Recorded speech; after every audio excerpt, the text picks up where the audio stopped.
जय हिंद। मैं रतन दुबे आपको अपने इस यूट्यूब चैनल पे स्वागत करता हूं। जैसा कि आप सभी जानते हैं कि इस चैनल पर क्लास 11th 12th और साथ ही वीर कुंवर सिंह यूनिवर्सिटी से संबंधित सूचनाओं को दिया जाता है। तो बहुत सारे बच्चों का ये प्रश्न है कि गुरुजी अंतिम बचे हुए 30 दिन में हम लोग किस प्रकार से तैयारी करें। वैसे बच्चे जो कि बिल्कुल भी पढ़े नहीं हुए हैं, क्योंकि आप लोग भी जानते हैं कि बहुत सारे बच्चे काम करते हैं और उनकी पढ़ाई कंप्लीट नहीं हो पाती है।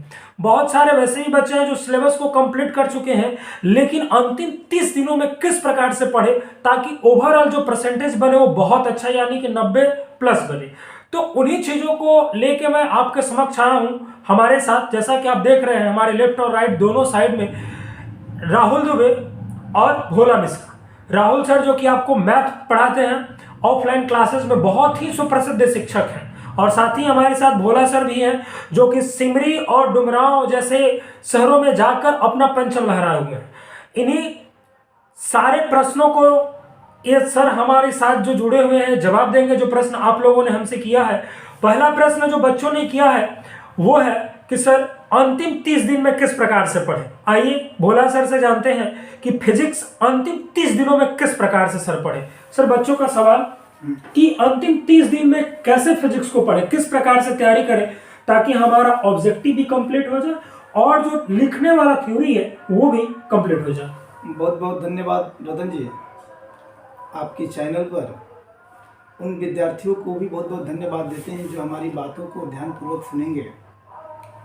सही बात है कि फ़िलहाल में बच्चों के पास 30 से 35 दिन का समय बचा हुआ है जी। जो बच्चे पढ़ चुके हैं उनके लिए तो बहुत बड़ी समस्या नहीं है, लेकिन जो विद्यार्थी कम पढ़े हैं या नहीं पढ़े हैं उनके लिए एक आवश्यक सूचना हम जरूर देंगे कि विद्यार्थी आप पूरे सिलेबस पर अब न जाए। आप उन प्रश्नों को कलेक्ट करें, संग्रहित करें जो प्रश्न पीछे वाले एनुअल एग्जाम में आए हुए हैं जी। और उन प्रश्नों को आपको कलेक्ट करने के लिए मार्केट से जाकर एक क्वेश्चन बैंक लेना पड़ेगा। और क्वेश्चन बैंक लेकर, जहाँ तक कि हमको लग रहा है कि क्वेश्चन बैंक में 2009 से लेकर 2021 तक सभी प्रश्नों को दिया गया है। बिल्कुल। उन सभी प्रश्नों को विद्यार्थी लिख ले। लिखने के बाद अपने शिक्षकगण से, अपने साथियों से या हमसे भी कांटेक्ट करके उसका आंसर ले सकते हैं और उसका आंसर तैयार करके विद्यार्थी जो है उसको याद कर ले। और याद ही ना करे, याद करने के साथ साथ उसे लिखे भी। बिल्कुल, बहुत अच्छा। अभी तो इस बार भी जो परीक्षा का जो पैटर्न है वो 2021 जो लास्ट एग्जाम हम लोग का बच्चों का हुआ था उसी आधार पर है। यानी कि ऑब्जेक्टिव की भी संख्या 70 है।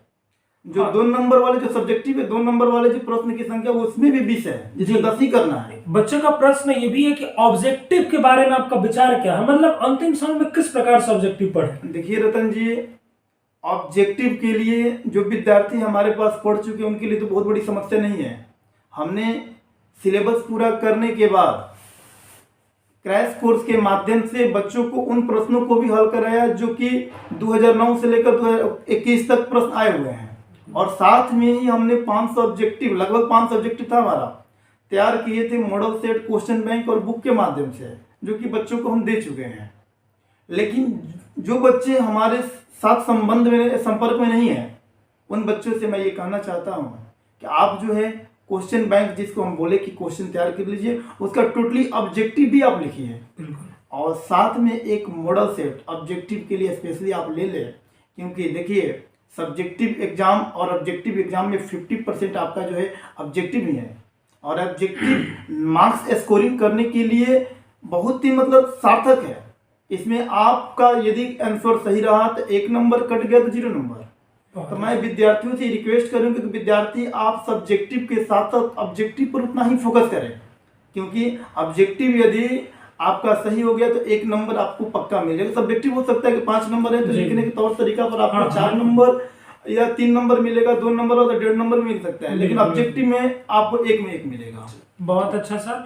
और जैसा कि आप जानते भी हैं कि फिजिक्स जो है उसमें प्रैक्टिकल भी इंक्लूडेड होता है, तो प्रैक्टिकल आप तैयार कीजिएगा। सर ने आपको एक तरीके से बहुत अच्छे ढंग से आपको बताया है। सर की बातों को यदि आप मानते हो तो मैं आशा करता हूं कि आपका फिजिक्स में 95 के आसपास तो बिल्कुल आ सकता है। और अब आइए बात करते हैं, हमारे साथ मैथ के भी ऐसे धुरंधर जुड़े हुए हैं जो कि ऑफलाइन बैच में इनका इतना नाम है जिसका मैं इस चैनल के माध्यम से नहीं बता सकता हूँ। गुरुजी बहुत जल्दी इस चैनल पे आएंगे भी, फिजिक्स वाले सर भी आएंगे, मैथ वाले सर भी। नया सिलेबस जब हम लोग का शुरू होगा तो उस पर आएंगे। सर ऐसे पढ़ाते हैं क्योंकि हम तीनों लोग ऑफलाइन बैचेस भी साथ में पढ़ाते हैं।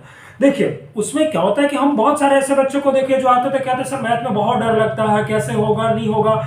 हमने देखा है कि इस बक्सर जिला में पिछले बार जो 2021 का रिजल्ट आया था जिसमें 95 से लेकर 98 के बीच में हमारे इंस्टीट्यूट के लगभग 5 से 7 बच्चे थे, समझ सकते हैं आप। तो आइए गुरुजी से बात करते हैं कि मैथ का किस प्रकार से अंतिम बचे हुए 30 दिन में तैयारी करेंगे और क्या रणनीति होना चाहिए। आइए गुरुजी आपको बताते हैं। सबसे पहले रतन जी आपको बहुत बहुत धन्यवाद, और हम जो विद्यार्थी इस चैनल को देख रहे हैं उनको भी बहुत बहुत धन्यवाद बोलना चाहेंगे। हम लोग आज यहाँ पे आईएससी के मैथ, फिजिक्स और केमिस्ट्री के बारे में चर्चा करने के जो अंतिम समय बचा हुआ है जी। उस पर बैठे हुए हैं चर्चा करने के लिए। हाँ। सबसे पहली बात यह है कि जो बचे हुए समय है, बचे हुए समय का अच्छी तरह से कैसे यूटिलाइज किया जाए, कैसे इसका उपयोग किया जाए। उपयोग करने के लिए मैथ का जो भी हम स्पेशली मैथ के बारे में बताएंगे, जहां तक हमको उम्मीद है कि जो भी बच्चे इस साल 12th का एग्जाम देने जा रहे हैं उनका सिलेबस लगभग कंप्लीट हो चुका होगा या कंप्लीट होने वाला होगा। अब रही बात कि जब कंप्लीट हो गया तो अब उसका मार्क्स अच्छा कैसे है। देखिए पढ़ना अलग बात है और एग्जाम देना अलग बात है। बिल्कुल एक तो प्रेशर होता है, वहां पे प्रेशर होता है, तो उस प्रेशर को हैंडल कैसे करना है। तो सबसे पहली बात कि अगर आपका सिलेबस कंप्लीट है तो आप सबसे पहले रिवीजन कीजिए, खूब अच्छे तरह से सारे चैप्टर का बेसिक कॉन्सेप्ट क्लियर रखिए, सारा फॉर्मूला याद रखिए। और ज्यादा एग्जाम देने जब जाइए तो एग्जाम में आप घबराइए मत, क्योंकि एग्जाम में हर कोई घबराता है, उससे डरना नहीं है, एग्जाम में घबराना नहीं है। ठीक है, बहुत अच्छा। उसके बाद करना क्या है, उसके बाद हम आते हैं ऑब्जेक्टिव पे। आजकल देखिए बिहार बोर्ड एक ऐसा बोर्ड हो गया है जो कि कम अगर थोड़ा सा मेहनत कर दिया जाए तो इसमें अच्छा मार्क्स आता है। बिल्कुल ऑब्जेक्टिव और 100 मार्क्स में 50 मार्क्स आपका ऑब्जेक्टिव है मैथ में। बिल्कुल। और उस 50 में पिछले साल 100 क्वेश्चन पूछा था, 100 में आपको 50 क्वेश्चन करने थे। आई थिंक इस साल भी वही होने वाला है। 100 क्वेश्चन में 50 मार्क्स। तो अब इस 50 मार्क्स में देखिए, अगर 50 में 50 हम जिन बच्चों को पढ़ा है पिछले जितने साल से हम पढ़ा रहे हैं, आप ये चीज देखे हुए हमें व्याख्या करने की कोई जरूरत नहीं है। वो तो बच्चे हम लोग को बताते हैं। जो बच्चे ऑनलाइन देखते हैं उन बच्चों के लिए मेरा कहना है कि अगर आप इस साल आईएएस के एग्जाम देने जा रहे हैं, मैथ का एग्जाम आपको देना है, अगर आप मैथ से घबरा रहे हैं तो घबराइए मत, पहली बात। दूसरी बात यह है कि आपको हर चैप्टर का बेसिक कॉन्सेप्ट क्लियर होना चाहिए। ये तो बहुत जरूरी है। बेसिक कॉन्सेप्ट, बिना बेसिक कॉन्सेप्ट आप कुछ नहीं कर पाएंगे। अगर आपका बेसिक कॉन्सेप्ट क्लियर है, आप चैप्टर वाइज फॉर्मूला याद रखते हैं, तो ये मेरी गारंटी है कि 50 में 50 आप लाएंगे। हम जिन बच्चों को पढ़ाते हैं उनका 50 में 50, 45, 49, 46, 47 ऐसा नंबर, ऐसा मार्क्स आया है और आता है और आता रहेगा। ये तो पढ़े हुए विद्यार्थी। हाँ, ये पढ़े हुए। और जो विद्यार्थी नहीं पढ़े हुए उनके बारे में बताते हैं। कहीं भी पढ़े हुए, कहीं भी पढ़े हुए, या जो विद्यार्थी अच्छी तरह से तैयारी नहीं कर पाए हैं उनके लिए देखिए अब तो पूरा सिलेबस को कंप्लीट करना वो पॉसिबल नहीं है। जब वो पॉसिबल नहीं, उसके लिए वो विद्यार्थी जो कि पूरे अच्छी तरह से नहीं पढ़ पाए हैं वो क्या करेंगे कि चैप्टर वाइज फॉर्मूला तैयार कर लेंगे। ये तो उनके बस में है। ये तो अगर वो फॉर्मूला याद कर लेते हैं तो कहीं ना कहीं 50 to 60% ऑब्जेक्टिव के वो क्लियर कर पाएंगे। बिल्कुल, क्योंकि जो भी ऑब्जेक्टिव मैथ में आ रहा है वो सारा फॉर्मूला बेस्ड है, सारा फॉर्मूला। तो अगर ऐसा वो करते हैं, आपको याद, अगर ऐसा वो करते हैं तो उनका 60 to 70% क्लियर हो जाएगा ऑब्जेक्टिव में। और ऐसा कुछ नहीं है, कुछ भी तो पढ़े होंगे तो कुछ नंबर ऑब्जेक्टिव में आ जाएगा, इससे उनका मार्क्स अच्छा आ जाएगा। ठीक है। उसके बाद जो कि ग्रामीण क्षेत्र में बच्चे हैं वो अच्छे से तैयारी नहीं कर पाए हैं, उन बच्चों के लिए करना क्या है कि जहां पर भी वो पढ़े होंगे, क्योंकि पढ़े तो जरूर कहीं ना कहीं, तो जहां पर भी पढ़े होंगे, क्योंकि हर टीचर की कोई भी किसी भी टीचर की बुराई नहीं करनी चाहिए। हर टीचर अपने आप में एक 100% मतलब हाँ, बेहतरीन जो भी निकालने शिक्षक का होते हैं, जिनके पास हाँ, talent जो भी होता है, वो knowledge बच्चों को अपना देते उनके हैं। पास कुछ हाँ। नॉलेज है तभी वो हाँ करते हाँ हैं। बिल्कुल बिल्कुल। तो उसके लिए वो करेंगे क्या कि अपने गुरुजी से संपर्क करें, जो भी ऑब्जेक्टिव में प्रॉब्लम हो रही है या सब्जेक्टिव में प्रॉब्लम हो रही है वो अपने गुरुजी से मिले, वहां पे वो प्रॉब्लम जो है उनसे शेयर करें और उसका कंक्लूजन निकाले। या अगर आप लोगों को हम लोगों से अगर आप लोग संपर्क कर पा रहे हैं, आप लोगों को स्क्रीन पे नंबर हम लोगों का फ्लैश होगा, अगर आप लोग हम लोगों से संपर्क करना हाँ। चाहते हैं तो आप लोग हमसे नंबर हम लोगों फिजिक्स से का भी और मैथ। संपर्क हाँ, फिजिक्स chemistry मैथ का और केमिस्ट्री सारे विषयों का देखिए सारे हम विषयों लोग का अपने हम लोग- डिस्क्रिप्शन बॉक्स जो होगा जी, जी, उसमें जी। हम लोग अपने टेलीग्राम का लिंक दे देंगे। हाँ। उसमें सारे टीचर्स जो हम लोग 3 लोग बैठे हुए हैं, हम लोग का नंबर उसमें रहेगा। आप व्यक्तिगत तीनों सर के पास फोन करके देखिए, हमारे जो फिजिक्स वाले सर जो ऑब्जेक्टिव बनाया, मैथ वाले सर जो ऑब्जेक्टिव बना, वो आपको मेरे टेलीग्राम चैनल पर मिल जाएगा जो रतन सर केमिस्ट्री वाले नाम से है। तो वहां आप टेलीग्राम का लिंक भी मुझे वहां जो हमारा डिस्क्रिप्शन बॉक्स होगा वहां टेलीग्राम का लिंक हम आपको देंगे, वहां से आपको पीडीएफ भी मिल जाएगा। साथ ही अगर आपको परीक्षा में बहुत अच्छा मार्क स्कोर करना है, जो बच्चे गुरुजी तैयारी कर चुके हैं, बहुत अच्छा उनका प्रिपरेशन एक मिनट है, हम उनके आपको लिए बीच में रोकना हाँ चाहेंगे। बोलिए सर। आपने मैथ के बारे में बच्चों को बताया कि ऐसे तैयारी किया जाएगा हमसे पूछ के, हाँ सर से पूछ के फिजिक्स के बारे में बताया। अब हम आपसे पूछना चाहते हैं कि जो बच्चे केमिस्ट्री की एग्जाम देने जा रहे हैं वो अपनी तैयारी कैसे करें? देखिए सर, आप अपने माध्यम हाँ, से थोड़ा बच्चों हाँ, का बिल्कुल। मार्गदर्शन एक बात कीजिए। और बता दें, केमिस्ट्री को लेकर बच्चों में बहुत सारी परेशानियां जी, हैं। हाँ जी। सर। केमिस्ट्री के लिए लगभग 90% बच्चे परेशान हैं। तो उसके लिए आप क्या आप बोलिए, क्या बच्चों को करेंगे क्या थोड़ा बोलिए? आप देखिए हमारे चैनल में एक प्लेलिस्ट बना हुआ है क्लास 12th ऑब्जेक्टिव करके, जिसमें हमने टोटल 10 चैप्टर का ऑब्जेक्टिव जो है बहुत अलग अलग जो किताबें हैं उनसे निकाल कर, और हर चैप्टर का 20 से 25 क्वेश्चन हमने कराया है। ठीक है। अगर बच्चे उन 10 चैप्टर को देख लेते हैं अच्छे ढंग से, और जो भी चैप्टर बच्चे हैं उनका भी मैं वीडियो अपलोड करा दूंगा 2-4 दिन के अंदर, वो भी अपलोडेड हो जाएंगे। तो अगर बच्चे सारे हमारे वीडियो को देख लेते हैं और मॉडल सेट प्रैक्टिस सेट जो भी है वो कर लेते हैं, प्रीवियस ईयर के जो बुक्स आते हैं उसको भी देख लेंगे, तो मैं पूर्णतः रूपेण कह सकता हूं कि जो 70 ऑब्जेक्टिव आते हैं उसमें आप 35 करेक्ट एकदम करके लेकिन आओगे। एक बात और है ना, केमिस्ट्री के प्रश्नों को लेकर बच्चों के दिमाग में ये रहता है कि भाई केमिस्ट्री के प्रश्न हमको समझ भी नहीं आते, क्या लिखे क्या आंसर दे इसका। देखिए सबसे बड़ी चीज है कि उसके लिए- थ्योरी में थोड़ा सा प्रॉब्लम होता है बच्चों में, क्योंकि देखिए ये सब्जेक्ट बच्चों को थोड़ा दूर लेके जाता है, क्योंकि इंटरेस्टिंग नहीं रहता है इसमें। ठीक है। क्योंकि बच्चे अब हाइड्रोजन के नाम सुनते हैं तो इन सब चीजों को देखे नहीं रहते। लेकिन मैं उनसे यही कहूंगा कि देखिए रट्टा मत मारिए, अंतिम समय में जो भी आप प्रश्न याद कर रहे हैं उसको रट्टा मत मारिए, समझने की कोशिश कीजिए। अगर आप उसको समझते हैं तो मैं आशा करता हूं कि बहुत अच्छा करके आइएगा। ठीक है। और हाँ, बच्चों हाँ, यही मतलब देखिए आप यदि बहुत किसी चीजों को लेंथी बनाओगे तो वो कंप्लीट होने वाला है नहीं। कुछ ठीक है। कुछ विचार बच्चों को और देंगे हम हाँ हाँ बोलिए। कि विद्यार्थी आप लोग लिखते समय थोड़ा सा इस बात को ध्यान जरूर दें हाँ कि एग्जामिनर जो है आपके दिमाग को टेस्ट नहीं कर रहा होता है, वो आपके कॉपी को ही टेस्ट कर रहा होता है। तो जब आप लिखने जाए तो लिखते समय जब भी प्रश्न का आंसर दे तो देते समय ये कंटिन्यूअस एक बरकरार रखें कि भाई हम जो है एक सीरियल वाइज आंसर देंगे।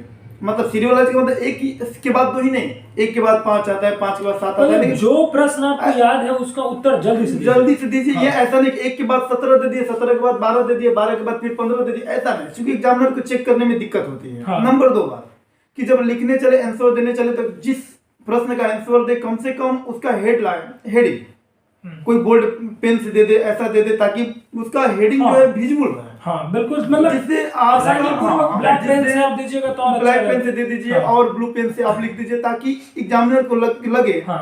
कि बच्चा जो है सही से लिखा है भाई, चूंकि आपके कॉपी के लिखावट के आधार पर ही उसको नंबर देना है। नंबर 2 बात कि जब बच्चे लिखने जाते हैं तो लिखते समय मार्क्स स्कोरिंग कैसे होगा उसके लिए भी एक व्यू है। बिल्कुल कि जब बच्चा लिखे तो जैसे मान लीजिए कोई प्रश्न का आंसर नहीं आ रहा है तो हम बच्चों से ये रिक्वेस्ट करेंगे कि आप छोड़ कर ना आए। नहीं, यदि उस चैप्टर या इस यूनिट से आपको कुछ जानकारियां हैं तो उसको शो करे, दिखाएं कि हमारे पास वही जानकारी है, हम लिख रहे हैं। लेकिन उस जानते हैं बच्चे प्रश्न देखिए, जो क्वेश्चन बच्चे छोड़ के आते हैं उस देखिए, जो प्रश्न आपको नहीं आ रहा है उस प्रश्न को 2-3 बार पढ़े, क्योंकि आप उस चैप्टर को पढ़े हैं, जिस चैप्टर से वो प्रश्न आया है उस चैप्टर को आपने पढ़ा है। तो अगर आप 2-4 बार उस प्रश्नों को पढ़ेंगे तो उससे संबंधित कुछ ना कुछ तो जरूर आपको आएगा, ऐसा नहीं है। मतलब उस प्रश्न को का आंसर जो आप लिख कर कुछ ना कुछ जरूर आएगा। और अगर हम बात करें मैथ में, तो देखिए मैथ में ये कोई जरूरी नहीं कि आपका आंसर आना ही चाहिए। यदि आप मैथ बना रहे हो, आप बीच में फंस गए हो, तो उसके संबंध में किस प्रकार से उसको छोड़े या क्या करें, देखिए उसके बारे में गुरुजी आपको कुछ बताएंगे। जैसे स्टेप बाय स्टेप सबसे बड़ी बात है कि आजकल जो मार्किंग हो रहा है वो प्रोसेस वाइज हो रहा है। अगर आप पूरा प्रोसेस से मैथ बना रहे हैं, आपका आंसर नहीं आता, घबराना नहीं है, वहां पे आपको मार्क्स मिलेगा। पूरा मार्क्स नहीं मिलेगा लेकिन मार्क्स मिलेगा। अगर आप प्रोसेस आपका सही है, आपका आंसर आए या ना आए, क्योंकि एनसीईआरटी का आंसर वहां पे कोई मिलाएगा नहीं। क्लास में भी हम लोग पढ़ाते हैं तो एनसीईआरटी का आंसर नहीं मिल पाते हैं। एनसीईआरटी का आंसर मिलाइएगा तो बहुत सारा प्रॉब्लम होता है, बहुत सारा वहां स्टेपिंग का प्रॉब्लम होता है, वहां पे बहुत सारा मल्टीप्लिकेशन, बहुत सारा प्रोसेस किया हुआ रहता है। अगर आपका प्रोसेस सही है, आपका आंसर आए या ना आए, ये जरूरी नहीं है कि एकदम हूबहू जो बुक में आंसर आ रहा है तो वही आपका भी है, ऐसा जरूरी नहीं है। अगर आपका प्रोसेस सही है, आंसर एक स्टेप पहले भी आप कर देंगे तो वो चलेगा एकदम, इसमें कोई प्रॉब्लम नहीं है। क्योंकि बिहार बोर्ड की कॉपियां किस प्रकार से चेक होते हैं उसमें तो हम ज्यादा बात नहीं करेंगे। हाँ, लेकिन इस चैनल के माध्यम से अंत में एक बात कहना चाहूंगा कि सर 1 मार्च रखा जाए। 1 मार्च से जो नया 12th क्लास है, जो बच्चे नया 12th क्लास 25 फरवरी 1 मार्च ही रखते हैं, क्योंकि सिस्टम को थोड़ा सा ठीक करने में समय लगता है। तो 1 मार्च से हम तीनों, और साथ ही इंग्लिश के भी गुरुजी अभी है नहीं, वो भी इस चैनल पे आएंगे। तो जो भी बच्चे हमें आज इस चैनल पे पहली बार देख रहे हैं, वो इस चैनल को सब्सक्राइब करें, लाइक करें और अधिक से अधिक शेयर करें, ताकि ग्रामीण क्षेत्र में जो बच्चे रह रहे हैं, क्योंकि आज के डेट में सर एंड्रॉयड फोन तो सारे बच्चे के पास है, ऑफलाइन क्लासेस में बच्चे थोड़ा बहुत जो काम करने वाले होते हैं नहीं जा पाते हैं। तो उन बच्चों, साथ ही हम ये बोलना चाहेंगे, गुरुजी ने ये नहीं बोला कि बेल आइकन को दबा लीजिए, क्योंकि बेल आइकन दबाइएगा तभी आपके पास नोटिफिकेशन आएगा।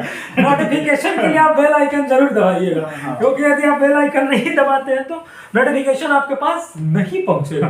तो आप अब देखिए, बहुत जल्दी हम लोग लगे हुए हैं काम में। बच्चों के पास और कोई समस्या है तो कमेंट में जरूर लिखिए। कमेंट आप लिखिए, आपके हर समस्या का समाधान करने के लिए हम लोग एकदम आप लोग के लिए 24 आवर्स अवेलेबल है। ठीक है, 24 घंटा आपके लिए। जब तक एग्जाम आपका है, आप 30 दिन हम लोग एकदम परेशान करके रखिएगा, तो भी हम लोग परेशान होने वाले नहीं है, क्योंकि आप यदि नंबर अच्छे लाते हो तो ये हमारे पूरे बिहार के लिए, हमारे लिए नहीं, ये पूरे बिहार के लिए गौरवान्वित के कार्य होगा।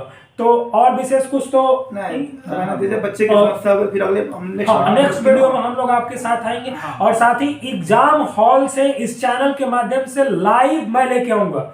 गुरुजी को भी कहूंगा कि चलिए लाइव एग्जाम हॉल से, सेंटर से, ताकि हम लोगों ने जो पढ़ाया वो कितना एग्जाम है, तो वहां आप लोग हम लोगों के द्वारा पढ़ाए गए परफॉर्मेंस को देखिएगा। और हमारे ऑफलाइन क्लासेस भी चलते हैं, और ऑफलाइन क्लासेस के बारे में हम जरूर आपको बताएंगे। बहुत बहुत धन्यवाद। जय हिंद। जय हिंद।